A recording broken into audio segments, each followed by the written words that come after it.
Bonjour à toutes et à tous et bienvenue. Spécialement pour vous les étudiants de formation online, on va décortiquer aujourd'hui le cours sur l'encadrement et l'animation d'équipe. Vous allez voir, c'est fascinant de découvrir à quel point vos compétences en BTS NDRC sont en fait le tremplin idéal vers votre prochain grand défi, le leadership. Alors, une fois qu'on a bien en main la négociation, la digitalisation et la relation client, la question se pose « et après ?» Eh bien pour beaucoup, la suite logique, c'est de passer de l'autre côté. Non plus seulement gérer la relation client, mais carrément piloter les équipes qui s'en occupent. Le poste de superviseur, c'est une évolution de carrière qui est non seulement ambitieuse, mais surtout complètement naturelle. Mais attention, être superviseur, ce n'est pas juste être celui qui donne les consignes. C'est un rôle bien plus stratégique que ça, qui repose sur 4 grands piliers. On parle ici d'un véritable chef d'orchestre de la performance. Et ces 4 piliers, ils nous montrent bien que le superviseur est avant tout un connecteur. Il fait le lien entre la stratégie de la direction et la réalité du terrain. Il est le gardien des objectifs, bien sûr, mais il est aussi là pour faire grandir son équipe, pour développer les talents et pour incarner la culture client de l'entreprise. Bref, un rôle à 360 degrés. Allez, voici le programme qu'on va suivre. D'abord, on va regarder la boîte à outils du superviseur au quotidien. Ensuite, on se penchera sur un cas pratique pour voir le leadership en action. Puis, on verra comment on pilote la performance avec les données. Et enfin, on bouclera la boucle en faisant le lien direct avec votre parcours en BTS NDRC. Bon, rentrons dans le vif du sujet. Au jour le jour, un superviseur, ça utilise des outils très concrets pour orchestrer le succès de son équipe. Planifier, motiver, communiquer, ce ne sont pas juste des mots, ce sont de vraies actions stratégiques. Pour l'organisation, il y a 2 niveaux. D'un côté, il y a la planification, on va dire stratégique. Gérer les plannings pour être sûr d'avoir toujours le bon nombre de personnes pour répondre aux clients et vite. Et de l'autre, il y a l'attribution des missions, et là, c'est plus fin. Il s'agit de mettre la bonne personne sur la bonne tâche, en fonction de ses points forts, mais aussi de ce qu'elle a envie d'apprendre. Le briefing du matin, ce n'est pas juste une réunion de plus, loin de là. C'est vraiment le pouls de l'équipe. C'est un moment court, super dynamique, pour que tout le monde soit sur la même longueur d'onde, pour partager les objectifs du jour et, surtout, pour insuffler une bonne dose d'énergie avant de démarrer. La communication, c'est la base de tout.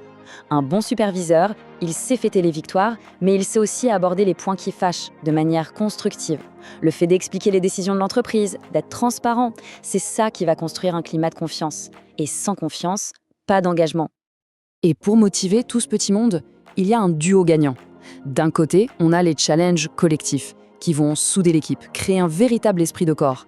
Et de l'autre, la reconnaissance. C'est tout simple, mais c'est essentiel de valoriser l'effort de chacun. Ces 2 leviers, quand on les utilise bien, sont incroyablement puissants. Parfait. Maintenant qu'on a vu les outils, voyons comment ça s'applique dans une situation réelle et un peu tendue. Imaginez la scène. Une équipe est sous pression, complètement démotivée, et les résultats sont en chute libre. Comment réagit un vrai leader dans ce cas-là ?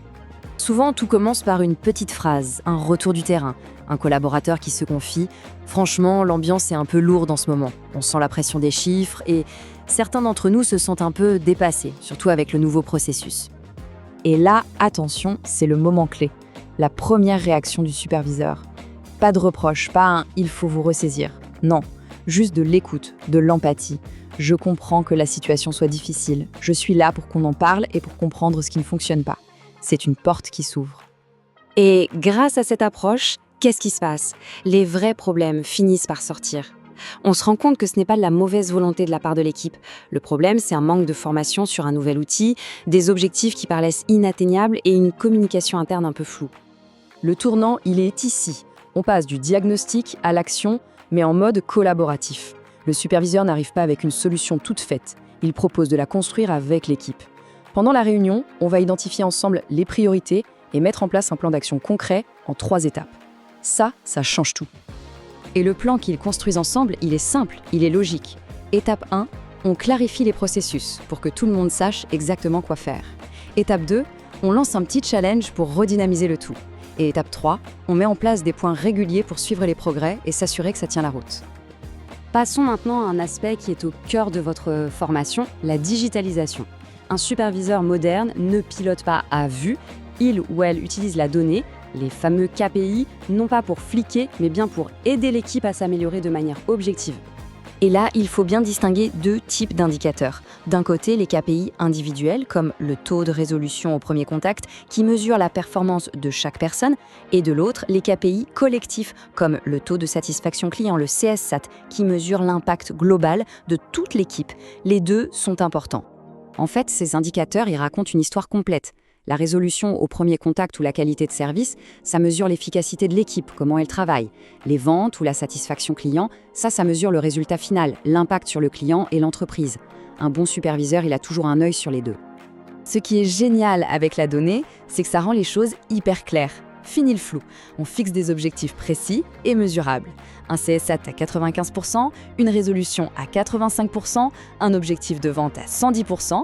Tout le monde dans l'équipe sait exactement dans quelle direction on va. Mais s'il y a une chose à retenir, c'est celle-ci. Les KPI ne sont pas des notes dans un carnet. Ce sont des points de départ pour une discussion, des outils pour identifier des besoins en formation et pour s'améliorer tous ensemble en continu. Allez, pour conclure, revenons à vous, à votre formation. Comment est-ce que tout ce qu'on vient de voir fait écho aux compétences que vous êtes justement en train de développer en BTS NDRC ? Eh bien, le lien, il est ultra direct. Vos compétences en négociation, elles vont vous servir à désamorcer les situations tendues dans l'équipe. La partie digitalisation, c'est ni plus ni moins que l'analyse et l'utilisation des KPI pour piloter. Et évidemment, toute votre expertise en relation client, elle devient la base de votre coaching pour viser l'excellence. Finalement, superviser, ce n'est pas commander, c'est un art. C'est l'art de donner à son équipe les moyens de briller. Votre propre réussite, en fait, c'est de voir les autres réussir. Alors la vraie question à se poser, c'est: est-on prêt à passer à l'étape suivante et à transformer la relation client, non plus seulement comme un expert, mais cette fois comme un leader ?